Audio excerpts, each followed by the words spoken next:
నాకు 36 ఏళ్లు. కానీ ఇది నా తప్పు కాదు. కాలచక్రం ఒకటి ఉంది, కానీ ఇది తిప్పుతుంది నేను కాదు. నువ్వు ఇలా మొహం ముడుచుకుంటే నా వయసేం తగ్గదు మృదులా. నేను నిన్ను 36 ఏళ్లకేం కనలేదు, 23కే అమ్మనయ్యాను. ఓ మాట అడగనా? ఇప్పుడే అబ్బా కూతురు ఐర్లాండ్ అని గంతులేస్తున్నారు. పోయిన సంవత్సరం ఐర్లాండ్ ని కనిపెట్టుంటే ఈ ప్రాబ్లం ఉండేది కాదుగా. నీకు ఇది అర్థం కాదు, వదిలే. ఇప్పుడు ఎందుకు అరుస్తున్నావు? మరి నీకంటూ ఒక కళ ఉంటేగా, కళ చెదిరిపోతే ఎంత బాధగా ఉంటుందో అర్థం అవడానికి. 13 ఏళ్లకి ఏం కళ కన్నావే? ఆ కళలు ఒకళ్ళిద్దరు చిన్నప్పుడే ముదిరిపోయేవాళ్ళు. ఇప్పుడు మొత్తం అందరూ ఇంటర్నెట్ లో ముదిరిపోతున్నారు.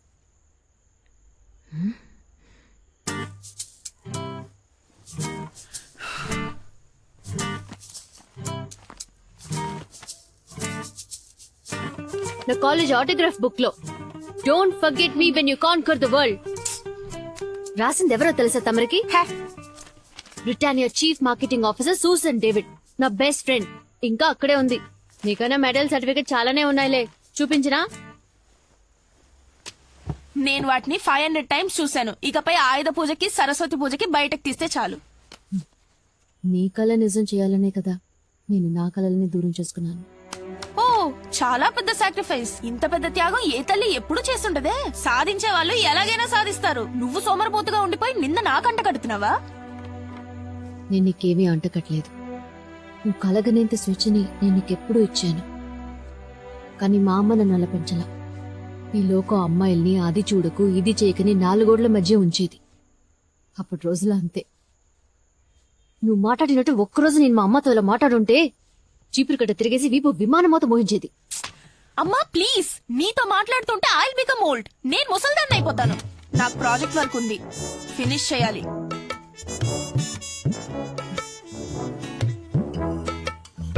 వదిలే, ఏదో కోపంలో ఉంటుందిలే పాపం.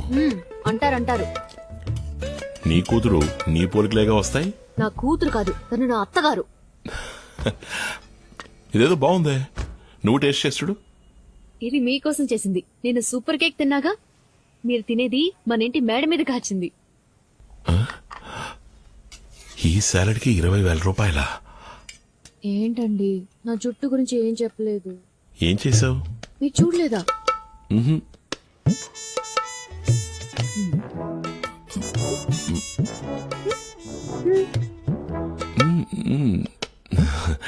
నైస్. ఊరికే చెప్పండి. లేదు నిజంగానే. వైలెటా? Red gold. ఇప్పుడు లుక్ బాగుంది. మీకు నచ్చకపోతే రిమూవ్ చేయడానికి ఒక రిమూవర్ అక్కడే కొన్నాను. థ్యాంక్స్, మీకు నచ్చింది. రేపు మృదులా స్కూల్లో పేరెంట్స్ డే సెలబ్రేషన్, వెళ్ళి అదరగొట్టేస్తాను. అలాగే అలాగే. ఇంటర్వ్యూలో సెలెక్ట్ అవ్వలేదని నా మీద కోపం లేదుగా? ఈ రోజు 34 కోట్ల రూపాయల జీతం తీసుకునే ఓప్రా విన్ఫ్రే కూడా 5 సార్లు ఇంటర్వ్యూలో ఫెయిల్ అయ్యారు. ఏమన్నారు? 34 కోట్ల? ఎవరితను? ఉన్నారులే, గాజువాకలో ఒక లేడీ. పర్లేదే, మనూరి పిల్లే. ఇప్పటికి ఐర్లాండ్ వెళ్ళడం కుదిరేలా లేదు. ఏమైంది? అది ఉదయాన్నే ఒక చిన్న యాక్సిడెంట్. ఒక స్కూల్ పిల్లాడు మన కారుకి అడ్డంగా వచ్చి పడిపోయాడు. అయ్యో, ఏం కాలేదుగా? ఏం కాలేదు, టెన్షన్ ఏం లేదు. నేను వెంటనే హాస్పిటల్ అడ్మిట్ చేయించి ట్రీట్మెంట్ ఇప్పించాను. ఇంకేంటి? కేసు ఏదైనా అవుతుందేమోనని భయంగా ఉంది. అది మన వీసా ప్రాసెసింగ్ కి ప్రాబ్లం అవుతుంది. ఇన్నేళ్లు వీసా కోసం పోరాడి అది చేతికందే టైంలో. కేసు అంటే అరెస్టా? వాళ్ళు మిమ్మల్ని అరెస్ట్ చేయరుగా? లేదు, ఇన్సూరెన్స్ ఉంది, అలాంటి ప్రాబ్లం ఏం రాదు. వీసా మ్యాటర్లోనే నాకు కొంచెం టెన్షన్ గా ఉంది. పోనీ నాన్నకి లైసెన్స్ ఉన్నా ఆయనే డ్రైవ్ చేశారు అని ఆయన లైసెన్స్ ఇచ్చేయచ్చు. మనందరం హ్యాపీగా ఉండాలనే కదా నేను ఇన్ని పాటలు పడుతున్నాను. లక్ అనేది చివరి వరకు నాకు జీవితంలో లేనే లేదేమో. నేను నడిపానని చెప్తే ఓకేనా? నా లైసెన్స్ దీనికైనా పనికొస్తుందండి. అది నేను తీసుకున్నానే గానీ దానివల్ల ఏ యూస్ లేదు. మీ సంతోషమే నాకు ముఖ్యం. మీ వీసాకి ప్రాబ్లం రాకుంటే నాకు అదే చాలు. ఓకే, నేను ఒక ఫోన్ చేసుకొస్తాను. హలో మూర్తి, నేను ప్రసాద్ని. మనం మాట్లాడుకున్నట్టుగానే ప్రొసీడ్ అయిపోవచ్చు. వసంతకి ఎటువంటి అబ్జెక్షన్ లేదు. కానీ తనకి ఫర్దర్ గా ఏ ప్రాబ్లం రాకూడదు. Thank you. అలాగే ఓకే. ఇక్కడేం చేస్తున్నారు? ఎవరి దగ్గర నుంచి phone? Office colleague birthday wishes చెప్పారు. ఓ, రండి భోంచెదురు గాని.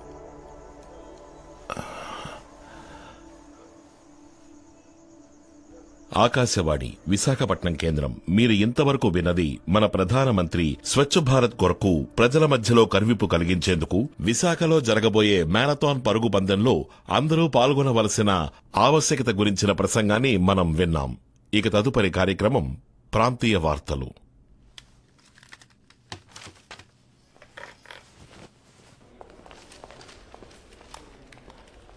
సార్, ఆ? రామ్నగర్ ట్రాఫిక్ పోలీస్ స్టేషన్ నుంచి మిమ్మల్ని అడిగారు. కాంటాక్ట్ చేయమని నంబర్ ఇచ్చారు. నమస్తే, విశాఖ ఆల్ ఇండియా రేడియో. చెప్పండి సార్. హలో, నేను రాంప్రసాద్ని. స్టేషన్కి నన్ను కాల్ చేయమని నంబర్ ఇచ్చారు. అవును సార్. అలాగే. Good evening sir.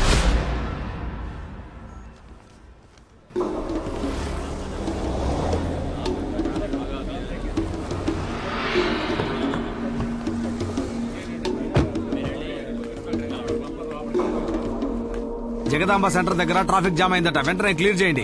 Good morning సరిగ్గా 4 గంటలకి ప్రెసెంట్ పాసింగ్ ఉంది. రాసావా? స్టీఫెన్ సార్ని మీట్ అవ్వాలి. నేనే పెట్టాలి. సార్ ఏంటి? నమస్కారం సార్. నా ఏయ్, పేరు త్వరగా రాంప్రసాద్. వెళ్ళవయ్యా. నా మొహం కేసు దిక్కులు చూస్తావేంటి? వెళ్ళు. ఆ, నేను రాంప్రసాద్ని. ఆ యాక్సిడెంట్ కేసేగా. ఆవిడెవరు? తను నా వైఫ్. ఇదెవరు? నేనే సార్. గుర్తుపెట్టారా? ఈ ఫోటో లైసెన్స్ లంగా ఓణి వేసుకున్నప్పుడు తీసింది. ఎక్స్పైర్ అయ్యి 2 ఏళ్లైంది. యాక్సిడెంట్ అయినప్పుడు సార్ ఎక్కడ ఉన్నారు? నేను కారులోనే ఉన్నాను సార్. ఇంట్లో వంట ఎవరు చేస్తారు? నేనే సార్. హౌస్ వైఫా? లేదు సార్, రెవెన్యూ డిపార్ట్మెంట్ లో వర్క్ చేస్తున్నాను. వర్క్ చేస్తున్నారు, డ్రైవింగ్ చేస్తున్నారు, వంట చేస్తున్నారు. అయితే మరి సార్ ఏం చేస్తున్నారు? సార్, నేను ఆల్ ఇండియా రేడియోలో జాబ్ చేస్తున్నాను సార్. ఇన్స్పెక్టర్ రామ్మూర్తి గారి ఫ్రెండా? ఆ రిపోర్టర్ ఇక్కడ అందరికీ ఫ్రెండే. ఇలా చూడమ్మా, ఇప్పుడు ఇది కేసు అయింది. RTI crime. ఈ నేరానికి 3 ఏళ్లు ఊతలు లెక్కెట్టాలని చట్టం చెప్తోంది.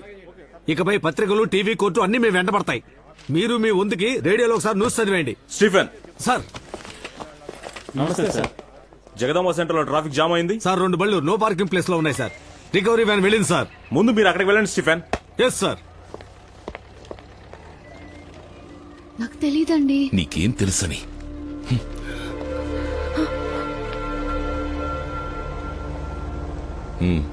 నీ పేరు చెప్పాను మూర్తి. ఆయన రెస్పాండ్ అవ్వలేదు. ఇప్పుడు ప్రాబ్లం అది కాదు. నా వైఫ్ లైసెన్స్ అది ఎక్స్పైర్ అయ్యి 2 ఏళ్ళు అవుతోంది. అవును, ప్రాబ్లమే. మనం ఒక లాయర్ ద్వారా మూవ్ చేయడం మంచిదని నాకు అనిపిస్తోంది. బర్త్ డేటా ఎవరికి తెలుసు?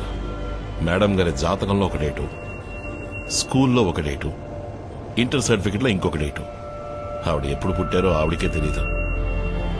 ఇప్పుడు హెయిర్ కలరింగ్ చేయించుకుని మళ్ళీ 2nd ఇయర్ చదవబోతోంది. అబే లేదు మూర్తి, ఈ కేసు క్లోజ్ అయ్యేంత వరకు నేను టూరిస్ట్గా కూడా ఎక్కడికి వెళ్ళలేను. ఐర్లాండ్ వెళ్లే ఆశలు వదిలేసుకున్నాను మూర్తి.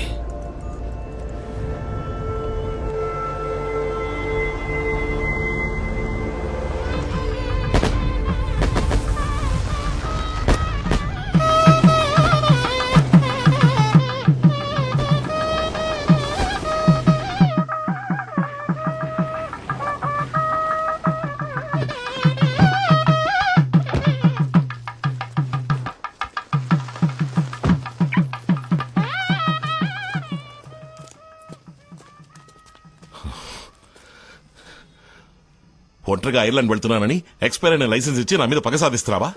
అయ్యో, అది ఎక్స్పైర్ అయిన విషయం నాకు తెలియదని మాత్రం చెప్పుకో. నిజంగా తెలీదండి. లైసెన్స్ తీసుకోవడంతో సరి, ఆ తర్వాత ఒక్కసారి కూడా యూజ్ చేయలేదు. నాకు ఇచ్చే ముందు కూడా నువ్వు దాన్ని వెరిఫై చేయలేదా? లైసెన్స్ కూడా ఎక్స్పైరీ ఉంటుందని తెలీదు. నా మాట నమ్మండి. నాకు తెలీదు అనే ఒక్క మాట నేర్చుకుని ఈ లోకంలో సంతోషంగా జీవించే ఏకైక వ్యక్తులు నువ్వే. నేను ఫారెన్ కి వెళ్లకుండా నువ్వు వండి పెట్టేది తింటూ నీ మొహాన్ని చూస్తూ ఇక్కడే వండిపోవాలి, అంతే కదా? ఇన్నేళ్లలో మీ మాట ఎప్పుడైనా కాదన్నానా? మీకు ఎదురు చెప్పానా? ఐర్లాండ్కి వెళ్దామని మీరు అన్నప్పుడు వయసైన అత్తయ్య మావల్ని ఒంటరిగా వదిలి వెళ్లడం బాగోదు, మీరు మాత్రం వెళ్ళండని చెప్పింది నేనే కదా. మీరిలా మాట్లాడొచ్చా? మనం హ్యాపీగా బతకాలన్న కోరిక నాకు మాత్రం ఉండదా? తప్పకుండా ఉంటుంది. రాణి కొన్న చీర కంటే నీ చీర కాస్ట్లీగా ఉండాలి, ఆఫీస్ అయిపోయిన తర్వాత గిరిజతో కలిసి పావు బాజీ తినాలి, ఇవన్నీ నువ్వు ఎంజాయ్ చేస్తూ చెప్తుంటే నేను ఇకిలించుకుంటూ ఊ కొట్టాలి. ఇలాంటివి చాలా ఉన్నాయిలే. నేను మీకు నచ్చలేదా? నీ వల్ల నాకు నేనే నచ్చడం లేదు. చక్కని జీవితానికి వేరే అర్థం ఉంది. ఉదయం 7ంటికి అర్జెంట్ గా టిఫిన్ మెక్కి, మధ్యాహ్నం భోజనాన్ని పొద్దునే టిఫిన్ బాక్స్ లో కుక్కేసుకుని, రాత్రి కేవలం 4 చపాతీలతో రోజంతా కాలక్షేపం చేసి, వారంలో వచ్చే ఒక్క ఆదివారం కోసం ఎదురు చూస్తూ జీవితంతో అయిష్టంగా బతికేబట్టావు. నాకు చక్కటి ఏరియాలో మంచి ఇల్లు ఉండాలి, చక్కటి అట్మాస్ఫియర్ లో పాప పెరగాలి, చుట్టుపక్కల ఉన్న నైబర్స్ బాగుండాలి. అందరి వైఫ్లు ఎలా డ్రెస్ చేసుకోవాలో నేర్పిస్తున్నారు. అనౌన్స్మెంట్ సరిగ్గా లేకపోయినా, మోడరేషన్ బాగా రాకపోయినా ఒకరికొకరు హెల్ప్ చేస్తూ కరెక్ట్ చేసుకుంటున్నారు. ఫ్యూచర్ గురించి డిస్కస్ చేసుకుంటున్నారు. నేను దానికి నోచుకోలేదే. రాజకీయాలు లేవు, స్పోర్ట్స్ లేదు, సాహిత్యం లేదు. టైంకి ఇంటికి వచ్చి చావాలి. లేట్ అయితే 4 మెసేజ్లు, 7 ఫోన్ కాల్స్. దేనికోసం? వంకాయ రేటు పెరిగింది, టమాటాల రేటు తగ్గింది, స్కూల్ ఫీజు కట్టాలి అని డిస్కస్ చేయడం కోసం. నా జీవితం దీనికి అయిపోతుంది. ఇవన్నీ నేను ఇంటికి వచ్చిన 14 ఏళ్ల తర్వాత చెప్తున్నారు. నా సంతోషం కోసం ఇదంతా చేశానా? అత్తయ్యని మామయ్యని బాగా చూసుకోవాలన్న బాధ్యత నాకుంది. నిన్నే వండానో, రేపే వండాలి, ఇవాళ ఏం చేయాలి, ఇవన్నీ నాకు ముఖ్యమే. బడ్జెట్ లో సంసారం చేసే వాళ్ళకి వంకాయల టమాటాల ధర ఇంపార్టెంటే. ఒక్క మిరపకాయ ఎక్కువ పెడితే, కొంచెం ఉప్పు ఎక్కువైతే వాళ్ళు విసిరి కొడతారుగా. అయితే వంట మనిషిని పెట్టాలంటావా? వద్దు, హోటల్ నుంచి ఆర్డర్ చేసుకుందాం. ఇకపై నువ్వు వంట చేయక్కర్లేదు. ఏం మాట్లాడుతున్నారు? నాకు కోరికలున్నాయి, కలలున్నాయి. కలలా? ఏమిటండి తమరి కలలు? కళ్ళు మూసుకుని నిద్రపోతే అందరికీ కలలు వస్తాయి. అవి కావు. ఫ్యూచర్ ని ముందు చూపుతో చూడగలిగే విషన్ కావాలి. అలాంటి కలలు కనాలంటే మినిమం క్వాలిఫికేషన్ ఉండాలి. అలాంటి కలలు ఈ మొహానికి చచ్చినా రావు. తీసి తగలడవే. హలో, అవును, ఏంటి ఎప్పుడు? సరే, కమిషనర్ ఆఫీస్ నుంచి మాట్లాడుతున్నారు. పొద్దున్న 10ంటికి రమ్మంటున్నారు. నువ్వు వెళ్ళిరా, నాకు రావడం కుదరదు. నాకు వేరే పనుంది.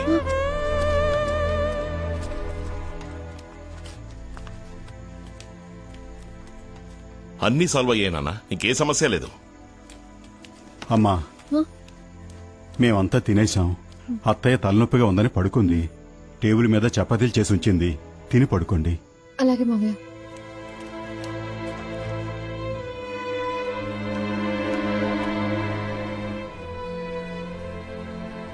వాళ్ళు ఏదైనా అడిగితే ఏం చెప్పాలో కూడా తెలీదు. తెచ్చుకుంటేనే భయంగా ఉంది. మీరు రండి ప్లీజ్.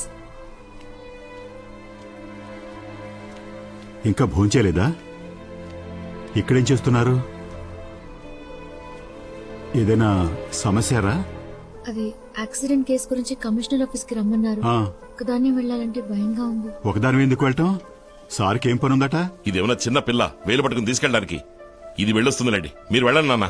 వెళ్లేది కళ్యాణ మండపానికి కాదురా, పోలీస్ స్టేషన్ కి. తప్పు చేసింది నువ్వు, తను కాదు. నే వస్తాను పదమ్మా. ఆ విషయం నాకు తెలీదా? ప్లీజ్ వెళ్ళండి, వెళ్ళండి నాన్న. రేయ్, మనసాక్షి లేకుండా మాట్లాడతావేంట్రా? తల్లి తండ్రి లేని పిల్లరా తను. అదే సమస్య, దానికి లేకపోవడమే సమస్య, నాకు అందరూ ఉండడమే సమస్య. ఒరే రా. నాన్న ప్లీజ్, ఇది నా పర్సనల్ మ్యాటర్. ఇందులో మీరు జోక్యం చేసుకోకండి. లోపలికి వెళ్ళండి.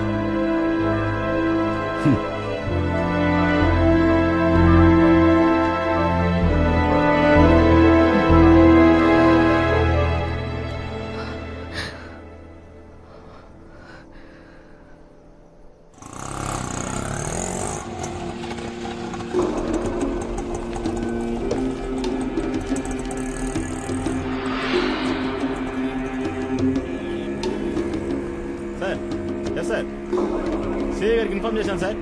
Over sir. సార్, అలాగే సార్. ఓకే సార్, కమిషనర్ గారిని కలవాలి. ఉంటాను సార్. మీరెవరు? వసంతి రాంప్రసాద్. ఓ, అక్కడ వెయిట్ చేయండి.